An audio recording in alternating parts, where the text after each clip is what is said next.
ಕಳೆದ ಜನವರಿ 13ನೇ ತಾರೀಕು ಯುಜಿಸಿ ಹೊರಡಿಸಿದ್ದ ಅಧಿಸೂಚನೆ ವಿವಾದಕ್ಕೀಡಾಗಿದೆ. ರಾಷ್ಟ್ರವ್ಯಾಪಿ ಪ್ರತಿಭಟನೆಗಳು ಶುರುವಾಗಿದೆ. ಈ ನಿಯಮವನ್ನ ವಿರೋಧಿಸಿ ಲಖನೌನ 11 ಬಿಜೆಪಿ ನಾಯಕರು ಪಕ್ಷಕ್ಕೆ ರಾಜೀನಾಮೆಯನ್ನ ಸಲ್ಲಿಸಿದ್ದಾರೆ. ಅಧಿಸೂಚನೆಯ ಪ್ರಕಾರ ಕಾಲೇಜು ಮತ್ತು ಯೂನಿವರ್ಸಿಟಿಗಳಲ್ಲಿ ಜಾತಿ ತಾರತಮ್ಯವನ್ನ ನಿಲ್ಲಿಸೋದಕ್ಕೆ ಸಮಿತಿ ರಚನೆ ಕಡ್ಡಾಯ ಆಗಿದೆ.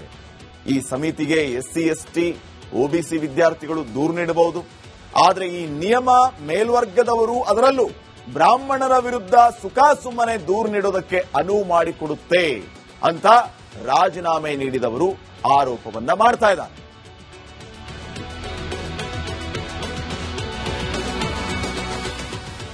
ಈಗ ಈ ಯುಜಿಸಿ ಹೊಸ ನಿಯಮದ ಬಗ್ಗೆ ಪರ ವಿರೋಧದ ಚರ್ಚೆ ಸಿಕ್ಕಾಪಟ್ಟೆ ಆಗ್ತಾ ಇದೆ.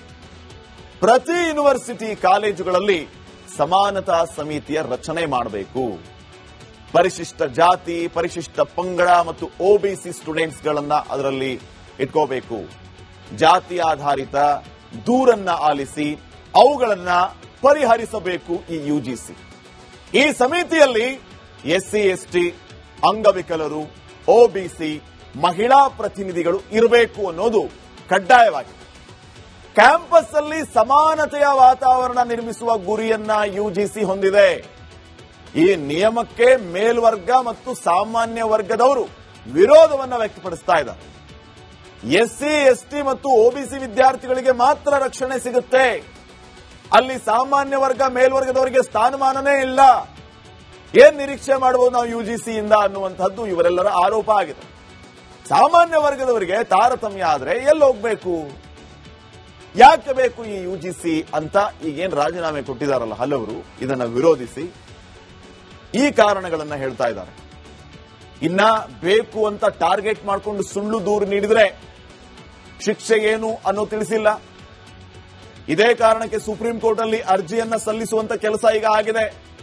ಯುಜಿಸಿ ಸುಖ ಸುಮ್ಮನೆ ಮೇಲ್ವರ್ಗದವರನ್ನ, ಬ್ರಾಹ್ಮಣರನ್ನ ಟಾರ್ಗೆಟ್ ಮಾಡೋದಕ್ಕೆ ತರ್ತಾ ಇದ್ದಾರೆ ಕಾನೂನು. ನಾವು ಇದಕ್ಕೆ ಒಪ್ಪೋದಿಲ್ಲ ಅಂತ ಹೇಳಿ ಬಿಜೆಪಿಯವರೇ ಹಲವು ರಾಜೀನಾಮೆಯನ್ನ ಕೊಟ್ಟಿದ್ದಾರೆ. ಆ ಸಮಿತಿಯಲ್ಲಿ ಮೇಲ್ವರ್ಗದವರಿಗೂ ಸ್ಥಾನಮಾನ ಇರಬೇಕಾಗಿತ್ತು. ನೀವು ಎಸ್ಸಿ ಎಸ್ಟಿ ಅವರಿಗೆ, ಒಬಿಸಿ ಅವರಿಗೆ ಮಾತ್ರ ಕೊಟ್ಟಿದ್ದೀರಿ. ಇದಕ್ಕೆ ನಮ್ಮ ವಿರೋಧ ಇದೆ ಅಂತ ಹೇಳಿ ಹಲವರು ರಾಜೀನಾಮೆಯನ್ನ ಕೊಟ್ಟಿದ್ದಾರೆ. ಈ ಯುಜಿಸಿಯ ವಿರುದ್ಧ ಅಭಿಯಾನವನ್ನು ಕೂಡ ಆರಂಭಿಸಿದ್ದಾರೆ. ಎಲ್ಲೋಗಿ ನಿಲ್ಲುತ್ತ ನೋಡೋಣ ಮುಂದೆ ಇದು. ಕಳೆದ ಜನವರಿ 13ನೇ ತಾರೀಕು ಯುಜಿಸಿ ಹೊರಡಿಸಿದ್ದ ಅಧಿಸೂಚನೆ ವಿವಾದಕ್ಕೀಡಾಗಿದೆ. ರಾಷ್ಟ್ರವ್ಯಾಪಿ ಪ್ರತಿಭಟನೆಗಳು ಶುರುವಾಗಿದೆ. ಈ ನಿಯಮವನ್ನ ವಿರೋಧಿಸಿ ಲಖನೌನ 11 ಬಿಜೆಪಿ ನಾಯಕರು ಪಕ್ಷಕ್ಕೆ ರಾಜೀನಾಮೆಯನ್ನ ಸಲ್ಲಿಸಿದ್ದಾರೆ. ಅಧಿಸೂಚನೆಯ ಪ್ರಕಾರ ಕಾಲೇಜು ಮತ್ತು ಯೂನಿವರ್ಸಿಟಿಗಳಲ್ಲಿ ಜಾತಿ ತಾರತಮ್ಯವನ್ನ ನಿಲ್ಲಿಸೋದಕ್ಕೆ ಸಮಿತಿ ರಚನೆ ಕಡ್ಡಾಯ ಆಗಿದೆ. ಈ ಸಮಿತಿಗೆ ಎಸ್ಸಿ ಎಸ್ಟಿ ಒಬಿಸಿ ವಿದ್ಯಾರ್ಥಿಗಳು ದೂರು ನೀಡಬಹುದು.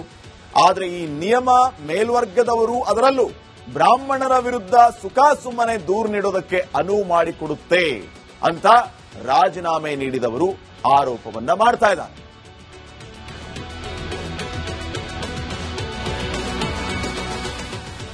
ಈಗ ಈ ಯುಜಿಸಿ ಹೊಸ ನಿಯಮದ ಬಗ್ಗೆ ಪರ ವಿರೋಧದ ಚರ್ಚೆ ಸಿಕ್ಕಾಪಟ್ಟೆ ಆಗ್ತಾ ಇದೆ. ಪ್ರತಿ ಯೂನಿವರ್ಸಿಟಿ ಕಾಲೇಜುಗಳಲ್ಲಿ ಸಮಾನತಾ ಸಮಿತಿಯ ರಚನೆ ಮಾಡಬೇಕು. ಪರಿಶಿಷ್ಟ ಜಾತಿ, ಪರಿಶಿಷ್ಟ ಪಂಗಡ ಮತ್ತು ಒಬಿಸಿ ಸ್ಟೂಡೆಂಟ್ಸ್ಗಳನ್ನ ಅದರಲ್ಲಿ ಇಟ್ಕೋಬೇಕು. ಜಾತಿ ಆಧಾರಿತ ದೂರನ್ನ ಆಲಿಸಿ ಅವುಗಳನ್ನ ಪರಿಹರಿಸಬೇಕು ಈ ಯುಜಿಸಿ. ಈ ಸಮಿತಿಯಲ್ಲಿ ಎಸ್ಸಿ ಎಸ್ಟಿ, ಅಂಗವಿಕಲರು, ಒಬಿಸಿ, ಮಹಿಳಾ ಪ್ರತಿನಿಧಿಗಳು ಇರಬೇಕು ಅನ್ನೋದು ಕಡ್ಡಾಯವಾಗಿದೆ. ಕ್ಯಾಂಪಸ್ ಅಲ್ಲಿ ಸಮಾನತೆಯ ವಾತಾವರಣ ನಿರ್ಮಿಸುವ ಗುರಿಯನ್ನ ಯುಜಿಸಿ ಹೊಂದಿದೆ. ಈ ನಿಯಮಕ್ಕೆ ಮೇಲ್ವರ್ಗ ಮತ್ತು ಸಾಮಾನ್ಯ ವರ್ಗದವರು ವಿರೋಧವನ್ನ ವ್ಯಕ್ತಪಡಿಸ್ತಾ ಇದ್ದಾರೆ. ಎಸ್ಸಿ ಎಸ್ಟಿ ಮತ್ತು ಒಬಿಸಿ ವಿದ್ಯಾರ್ಥಿಗಳಿಗೆ ಮಾತ್ರ ರಕ್ಷಣೆ ಸಿಗುತ್ತೆ. ಅಲ್ಲಿ ಸಾಮಾನ್ಯ ವರ್ಗ ಮೇಲ್ವರ್ಗದವರಿಗೆ ಸ್ಥಾನಮಾನನೇ ಇಲ್ಲ. ಏನ್ ನಿರೀಕ್ಷೆ ಮಾಡಬಹುದು ನಾವು ಯುಜಿಸಿಯಿಂದ ಅನ್ನುವಂಥದ್ದು ಇವರೆಲ್ಲರ ಆರೋಪ ಆಗಿದೆ. ಸಾಮಾನ್ಯ ವರ್ಗದವರಿಗೆ ತಾರತಮ್ಯ ಆದ್ರೆ ಎಲ್ಲಿ ಹೋಗ್ಬೇಕು, ಯಾಕೆ ಬೇಕು ಈ ಯುಜಿಸಿ ಅಂತ ಈಗೇನ್ ರಾಜೀನಾಮೆ ಕೊಟ್ಟಿದ್ದಾರಲ್ಲ ಹಲವರು, ಇದನ್ನ ವಿರೋಧಿಸಿ ಈ ಕಾರಣಗಳನ್ನ ಹೇಳ್ತಾ ಇದ್ದಾರೆ. ಇನ್ನ ಬೇಕು ಅಂತ ಟಾರ್ಗೆಟ್ ಮಾಡಿಕೊಂಡು ಸುಳ್ಳು ದೂರು ನೀಡಿದ್ರೆ ಶಿಕ್ಷೆ ಏನು ಅನ್ನೋ ತಿಳಿಸಿಲ್ಲ. ಇದೇ ಕಾರಣಕ್ಕೆ ಸುಪ್ರೀಂ ಕೋರ್ಟ್ ಅಲ್ಲಿ ಅರ್ಜಿಯನ್ನ ಸಲ್ಲಿಸುವಂತ ಕೆಲಸ ಈಗ ಆಗಿದೆ. ಯುಜಿಸಿ ಸುಖ ಸುಮ್ಮನೆ ಮೇಲ್ವರ್ಗದವರನ್ನ ಬ್ರಾಹ್ಮಣರನ್ನ ಟಾರ್ಗೆಟ್ ಮಾಡೋದಕ್ಕೆ ತರ್ತಾ ಇದ್ದಾರೆ ಕಾನೂನು, ನಾವಿದಕ್ಕೆ ಒಪ್ಪೋದಿಲ್ಲ ಅಂತ ಹೇಳಿ ಬಿಜೆಪಿಯವರೇ ಹಲವು ರಾಜೀನಾಮೆಯನ್ನ ಕೊಟ್ಟಿದ್ದಾರೆ. ಆ ಸಮಿತಿಯಲ್ಲಿ ಮೇಲ್ವರ್ಗದವರಿಗೂ ಸ್ಥಾನಮಾನ ಇರಬೇಕಾಗಿತ್ತು. ನೀವು SC ST ಅವರಿಗೆ OBC ಅವರಿಗೆ ಮಾತ್ರ ಕೊಟ್ಟಿದ್ದೀರಿ, ಇದಕ್ಕೆ ನಮ್ಮ ವಿರೋಧ ಇದೆ ಅಂತ ಹೇಳಿ ಹಲವರು ರಾಜೀನಾಮೆಯನ್ನ ಕೊಟ್ಟಿದ್ದಾರೆ. ಈ UGC ವಿರುದ್ಧ ಅಭಿಯಾನವನ್ನು ಕೂಡ ಆರಂಭಿಸಿದ್ದಾರೆ. ಎಲ್ಲಿ ಹೋಗಿ ನಿಲ್ಲುತ್ತ ನೋಡೋಣ ಮುಂದೆ. ಕಳೆದ ಜನವರಿ 13ನೇ ತಾರೀಕು UGC ಹೊರಡಿಸಿದ್ದ ಅಧಿಸೂಚನೆ ವಿವಾದಕ್ಕೀಡಾಗಿದೆ. ರಾಷ್ಟ್ರವ್ಯಾಪಿ ಪ್ರತಿಭಟನೆಗಳು ಶುರುವಾಗಿದೆ. ಈ ನಿಯಮವನ್ನ ವಿರೋಧಿಸಿ ಲಖನೌನ 11 ಬಿಜೆಪಿ ನಾಯಕರು ಪಕ್ಷಕ್ಕೆ ರಾಜೀನಾಮೆಯನ್ನ ಸಲ್ಲಿಸಿದ್ದಾರೆ. ಅಧಿಸೂಚನೆಯ ಪ್ರಕಾರ ಕಾಲೇಜು ಮತ್ತು ಯೂನಿವರ್ಸಿಟಿಗಳಲ್ಲಿ ಜಾತಿ ತಾರತಮ್ಯವನ್ನ ನಿಲ್ಲಿಸೋದಕ್ಕೆ ಸಮಿತಿ ರಚನೆ ಕಡ್ಡಾಯ ಆಗಿದೆ. ಈ ಸಮಿತಿಗೆ SC ST OBC ವಿದ್ಯಾರ್ಥಿಗಳು ದೂರು ನೀಡಬಹುದು.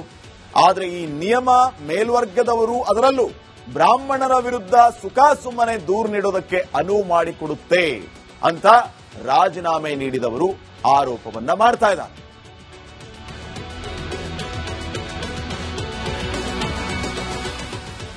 ಈಗ ಈ UGC ಹೊಸ ನಿಯಮದ ಬಗ್ಗೆ ಪರ ವಿರೋಧದ ಚರ್ಚೆ ಸಿಕ್ಕಾಪಟ್ಟೆ ಆಗ್ತಾ ಇದೆ.